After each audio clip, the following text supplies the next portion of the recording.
bracha from Yerushalayim. We'd love to share whatever we have with as many people as we can.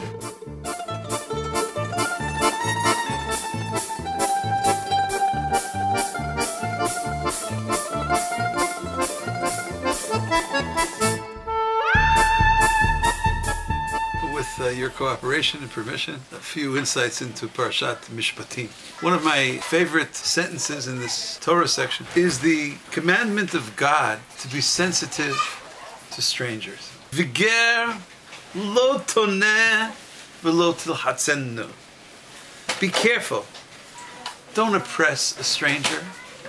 Don't taunt a stranger, for you are all strangers. For Am Yisrael, the nation of Israel, understands the position of strangers.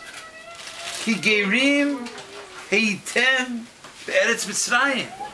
We went through the Egypt experience. We know what it's like to be strangers. So therefore, says the Torah, be especially careful and sensitive to treat strangers with special caution. Now the word ger can mean convert. The word ger can mean stranger. And they're both true. Of course, in many places in the Torah, we learn this teaching about a ger. In fact, it's very difficult to find any commandment in the Torah that's repeated with as many different variations of laws as this particular commandment. To be sensitive to the ger, to be sensitive to the stranger, to be sensitive to the convert.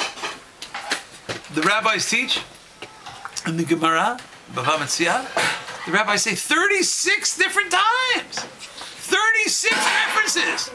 36 references in the Chumash to sensitivity to the ger, to the stranger. Are there 36 references in the Torah to Shabbat? Are there 36 references in the Torah to most of our laws? 36 times. And perhaps we have to learn over and over again this message to be careful how we treat newcomers.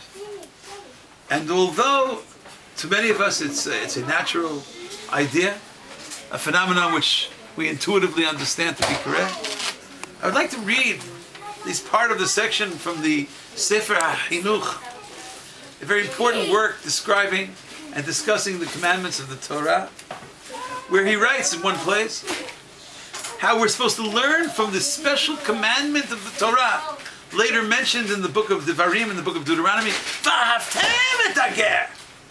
You should love strangers. You should love converts. And he writes, besides the technical explanation of converts, he says, we are supposed to learn from this. This precious commandment.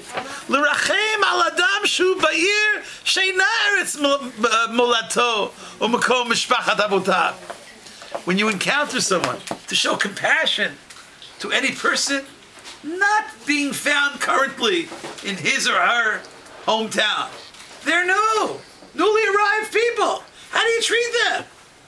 You treat them with love. You treat them with compassion. You treat them with sensitivity. They're far away from their friends. The Torah teaches us to show compassion to all of those people in need with special teachings about the ger. Let's say you're studying in a certain program, in a certain yeshiva program, seminary program, university program, and a newcomer arrives in the program. Maybe he's supposed to restudy the concept of a ger.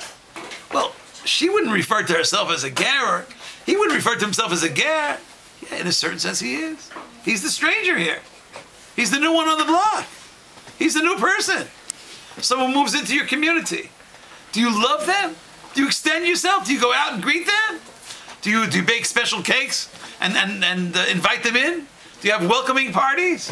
Do you celebrate the fact that they just moved into your community? You see someone in your shul. You see someone in your beit knesset. A ger, a newcomer. I'm not talking only about converts. With the help of God, we will discuss converts.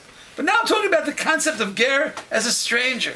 That's this commandment screaming at us 36 times. Be careful, be sensitive.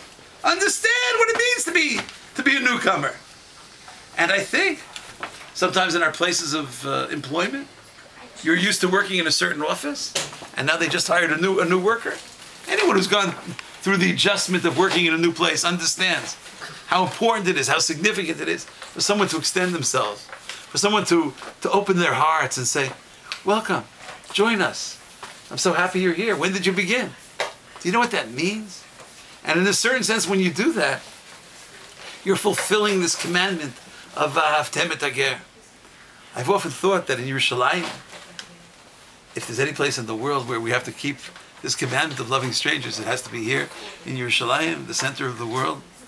And thank God people come to visit Yerushalayim from all over the world. Jews and Jewesses from every part of the planet, non-Jews from all over the world. Wouldn't it be beautiful if there would be a committee of people dedicated to the concept of just making all of the so-called strangers comfortable? I suggested a few weeks ago at the table on Shabbat, I said, can we find volunteers to go to the Kotel, to go to the Western Wall, and just greet people?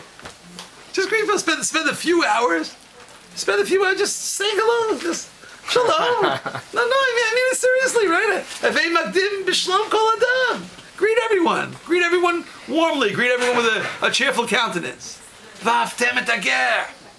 Maybe we could create the kind of society here in Israel where everybody greets everybody, where everybody makes everybody else feel comfortable. Wouldn't that be beautiful? And I think that if we study these teachings in the context of Parshat Mishpatim, where the Torah is speaking to us, the Torah is teaching us how important this is, this can make all of the difference. I'd like to just share, I participated once in the levaya, in a funeral of a great teacher of mine. His name was Rabbi Weiss, Zatzal, Rav Charlie Weiss. And at his funeral, someone got up and spoke the following words. He said, you know why I'm at Rabbi Weiss's funeral? He said, many tens of years ago, I was studying in a certain yeshiva. I don't know if some of you are familiar with the yeshiva in Lakewood, New Jersey. And he said, it's a very, very large auditorium, very large Beit Midrash. And he said, I was a young student, a beginning student in this yeshiva. I walked in, I opened up the door. It was so overwhelming to me. It was like hundreds and hundreds and hundreds of people studying. Maybe thousands of people studying. I didn't even know where to go. I didn't know what to do. I was ready to close the door and leave. And he said there was this one man that stood up, Rabbi Weiss. I don't think he was a rabbi then. He stood up and he ran to the door and he greeted me. And he said, oh, Shalom!